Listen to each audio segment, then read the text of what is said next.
Previously on Returning to Runescape, I even caught a glimpse of my childhood hero, Cal 1337 Killer, and I kept going in and out of their attack range like the little that I am. After a back and forth battle, really there was no battle, I just had my range prey on, eventually killed her. The mother monstrosity drew her last breath. Now, I was a Fremennik man. So boys, I have some pretty somber and sad news. The adventure has come to an end, I'm afraid. I'm giving up my life of adventure and general badassery in exchange for a humble life of planting and protecting my crops. I'm going to retire and become a humble farmer now. I thank everybody for supporting me up to this point, and maybe I'll see you out there on my farming runs, and don't forget to buy my strawberries and watermelons. Alright, I'm just kidding, guys. But I am unironically having a really fun time leveling farming. When I was a kid, I don't think I even touched this skill.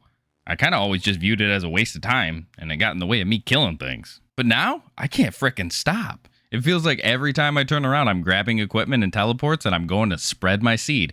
Yeah, we're going to edit that one out. All right, guys, welcome to episode 4 of my journey back into the lands of RuneScape. In this episode, we're going to focus mainly on questing. As always, though, let me preface anything by saying thank you to everybody who's come along on this journey, and I hope you guys have enjoyed yourselves watching this far. So, without any more shenanigans, let's get into it. So, last week, we finished the Fremennik Trials, so now it was time for us to visit the Fremennik Isles. But in order to do that, apparently I needed to settle down and build a house. Which, have they frickin' looked at the interest rates nowadays? Easier said than done, buddy. But I swallowed the expensive pill, and I began my life as a DIY carpenter. So I purchased my first house, and without delay, I began construction on my dream home. And I will say, with a little bit of sweat, hard work, and love, the levels flew by, along with all the money in my bank. So after I finished this quest, I knew I was probably going to need to get back to some Slayer and some farming to make some more money back. But before I knew it, I was level 30 in construction, and it was time to start the quest. So I opened up a guide, because there ain't no way in hell I'm doing a single quest in this game without one. Come on, boys, you know this. I went to the Grand Exchange, and I bought all the supplies I needed, and I made my way over to the docks of Releka. Releka? Releka. And I set sail to the Isles of the North. Once there, I had to talk to the king, well, attempt to, before being rudely interrupted by his cat, which, I know the struggles. So after feeding the hangry feline, and handing over some coal as a gift, we were off to the next island, to play the class clown. Once there, I made a fool of myself, as per usual. I repaired some bridges, and I played messenger boy, as per usual, between the two kings. After a back and forth game that lasted quite a bit longer than it needed to, I was into a real challenge, boys. I was to march forward and slay the trolls and their evil king, and return with his head. The way to the cave was perilous, and I was almost killed before I even got to the fight. But I persevered, and I made it.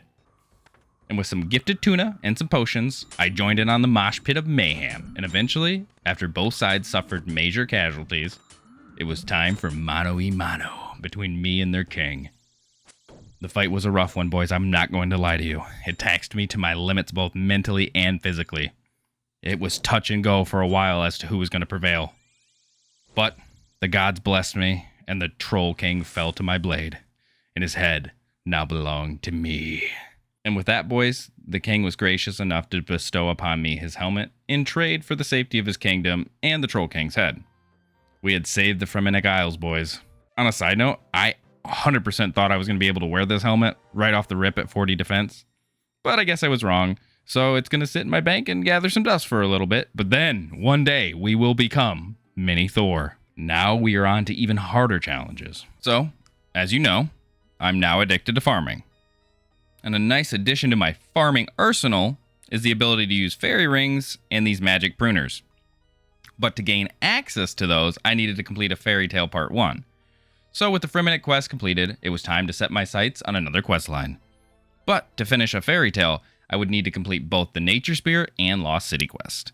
So that's exactly what I did. But not before another farming run, boys. Let's go. So first up on the list of the two was Nature Spirit. The quest was pretty simple. I pushed through it rather quickly, if I'm being honest with you. The only annoying things were the gas. Those little bastards did a number on my lobsters, but I was able to exact my revenge, and I gave a little piece to this druid. And with that, the quest was completed. After finishing Nature Spirit, it was on to the Lost City quest. But first, you know it, boys, another farming run. So I gathered up all the supplies after I finished my farming run, and I headed to Lumbridge. I made my way over to some squabbling adventurers, and I convinced the warrior to give up the deets as to what they were arguing about. Then I went over to a nearby tree and pissed off the leprechaun dude from the Lucky Charms cereal box. Luckily, it was not too hard to get the information out of him, and I had to search for a magical fairy city of Zanaris? So off to Port Sarim I went, to jump board a ship headed to Intrana, an island completely shut off from the outside world and inhabited by a bunch of monks, and this weird fire chicken thing. But beneath it lie a mysterious tree whose bark was said to hold magical properties. So obviously I had to go and destroy it. After fighting some zombies for a very long time, longer than I would have wanted, they gave me their stupid axe so I could kill this innocent magical tree. And once they did drop it, the fight was on. This magical tree had a hippie guardian spirit that thought she was going to stop me. Little did she know, this was nothing compared to the long list of unethical and morally very unsound things I've done. And after sending her ass packing to the afterlife, I carved out a branch from her precious little tree, and I was on my way back to Lumbridge to complete my quest and enter the fairy tale world. When I first found out that there existed a magical pair of pruners that would grant me 10% increased harvest rate, I was over the moon, so I knew they had to be mine, and that want and need has led us up to this point, boys. So I went over to Draenor Village, and I talked to Martin, a master farmer who just so happens to have this badass skill cape, which I wouldn't mind owning one myself. And I'll admit, I may or may not have been a little jealous, and I may have let that jealousy get the best of me, and I didn't try and stop the people who were pickpocketing him. Regardless, I moved on to the quest, which was really just me teleporting all over RuneScape and talking to a bunch of crackpot farmers and running errands again. But nevertheless, after half an hour playing Messenger Boy, they were in my hand, boys. The magic pruners of legend!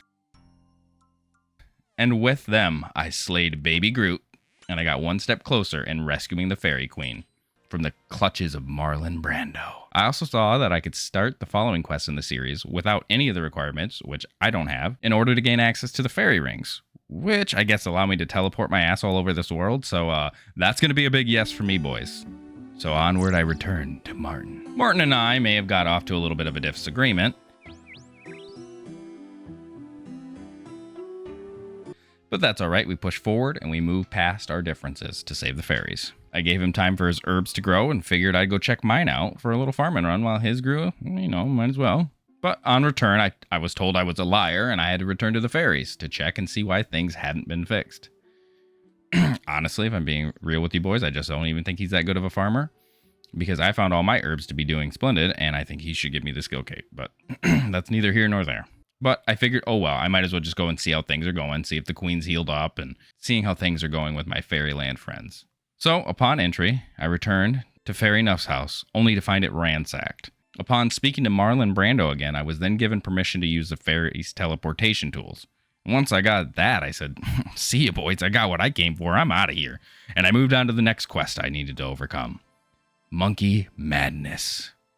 But first, to do that, I need to finish the Grand Tree, so I didn't have to waste any more teleports getting back to Varrock after I planted trees in their stronghold. I'm not gonna lie, this quest was kind of fun. I enjoyed watching this little paranoid racist gnome get what was coming to him, especially after he sent his little demon lackey after me. I don't really understand how he got control of a giant demon in the first place, but regardless, I killed it. And I saved the Grand Tree from his corruption. I also didn't expect the massive experience boost I was going to get at the end of it, so that was nice getting some agility and attack levels for free. And with that out of the way, it was time to take down some really mad monkeys. Monkey Madness always presented such a challenge to me when I was a kid. I remember having to take a week to finish this. Heck, I think I was stuck on just trying to get out of the jail for an entire day. So to say I was a little nervous is to really understate things. But I had some confidence. I'm smarter and wiser now that I'm a little bit older. I have the help of these guides. I feel like I was confident enough to take this on. I was ready, boys. So I made my way over to the Grand Exchange. I gathered up all the supplies that I was going to need. And I knew if I was ever going to be able to use that sexy dragon skimmy, I had to do it. So we made our way back to the gnome stronghold, and there's not much to say about this quest. Honestly, I don't know why I was nervous. It was super easy. I never struggled at all. Nope, not one bit. Okay, who the fuck are we kidding, boys? You know me by now. Right off the rip, 10 minutes in, I was already at my first roadblock. You know, Jagex thought they would be cute, and they put in one of these little puzzles, right? And it wasn't until later, like 20 minutes in, that I found out that I could skip it for paying 200,000 1,000 coins. And I may be dumb, right? And you would think, you know what, you just skip it. But as dumb as I am, I'm a lot more of a cheap ass. So I pushed through the puzzle on my own, saying I'd rather suffer and cry, but at least I'd be able to cry those tears over my coin stack. And eventually I was able to overcome the puzzle. And after that first debacle was out of the way, we were onward. And I made my way onto the island. And not long after my arrival, I apparently didn't make the best first impression because I was immediately thrown in their jail. After failing to make it out of said jail on 3 separate occasions, one literally being bitch smacked through the door while already in the damn jail, I finally made it out. I was welcomed to a poison arrow to the frickin' face as soon as I made it out of the room. This game of me running around and being shot, bit, attacked, thrown with poison things would go on for about the next 2 hours while I ran around the island helping my gnomish brethren try and make their escape. And somehow, boys, even to the amazement of myself, I actually managed to work my way through this incredibly challenging quest. Until eventually, my transformation into my character's final form was complete. I was monkified. With my newfound monkey powers, the idea of me not spending forever in that jail finally became more of a reality instead of a dream.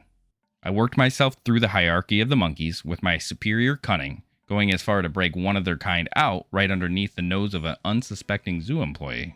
Eventually, all of these crazy adventures and wild tales culminated into one thing, boys: the final battle.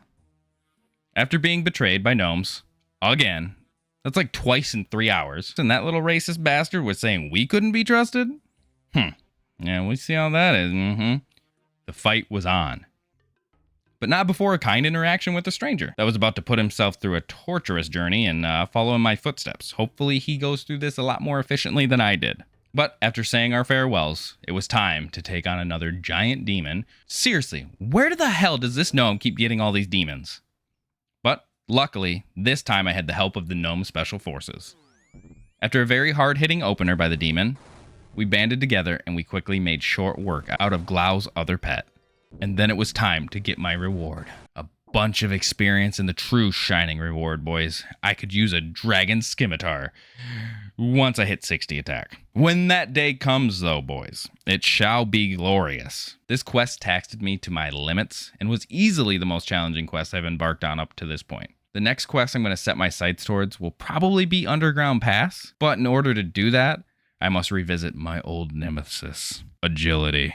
So I think while I train that and thieving up, we'll save those for the next episode. So as always, boys, I appreciate you all so much for making it this far. I can't tell you how much you all mean to me and how much the positive feedback has meant to me along the way. I'm starting to consider starting a clan chat so I can see all you lovely people in the world of RuneScape. And I did go ahead and start a community Discord, and I put the link up in my channel's information, so go ahead and come join in. So with all that being said, I'll see you guys in the next episode.